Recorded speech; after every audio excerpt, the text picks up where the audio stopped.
मैं आशा रानी गुप्ता, कहानी का आनंद लीजिए। अगले सीन में किरण का दिल जो आज उमंगों से भरा पड़ा था, वो सोचने लगी, अगर नीता ना होती तो दिल की सारी बातें संजीव के सामने कह डालती। आज उसकी नस नस में प्यार की अंगड़ाई जन्म ले रही थी। संजीव ने नीता से पूछा, क्या इनको नाश्ता करा लाई हो?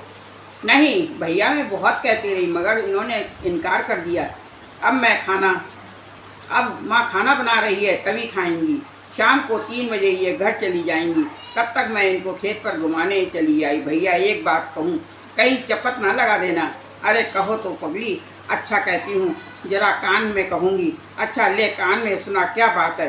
नीता ने संजीव के कान में कहा, भैया अगर किरण को भाभी बना लूँ तो क्या बुरा है? ये सुनकर संजीव की हंसी छूट गई और कहने लगा, ये बहुत ही अच्छी है, मगर तेरी किरण की पट जाएगी। ये बड़े घराने की लड़की है, बड़ी घमंडी है, फिर ऐसा करने के लिए इसके पापा राजी नहीं होंगे।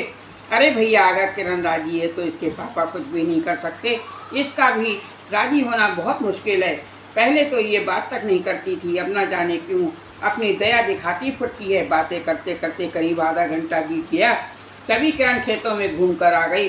कहने लगी, संजीव मुझे तुमसे अकेले में कुछ बातें करनी है, क्या मुझे अवसर दोगे या निराश होकर घर वापस जाना होगा? संजीव ने कहा, हम आपके सेवक हैं, ऐसी उदासी भरी बातें ना करिए, नहीं तो दिल छलनी हो जाएगा। जरा अच्छी बातें करना, कहीं सुबह सुबह परेशान ना करो।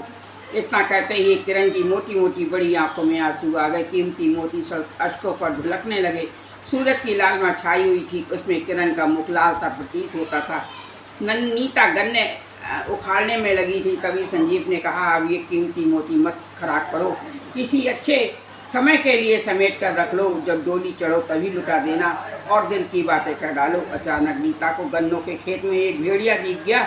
वो चिल्लाकर भागी। ये शोर सुनकर किरण व संजीव भी उधर ही भागे जिधर से नीता की चिल्लाने की आवाज़ आ रही थी। भेड़िया तीनों पर झपटा। उसके बाद आने से पहले ही पास के पेड़ पर तीनों चढ़ गए। तभी संजीव ने पेड़ पर बैठकर गाना शुरू कर दिया। तेरी एक झलक पाने को बेकरार था।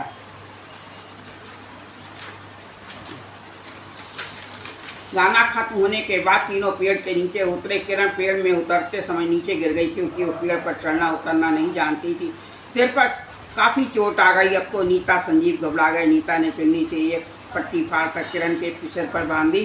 किरण चोट लगने के कारण बेहोश हो गई थी।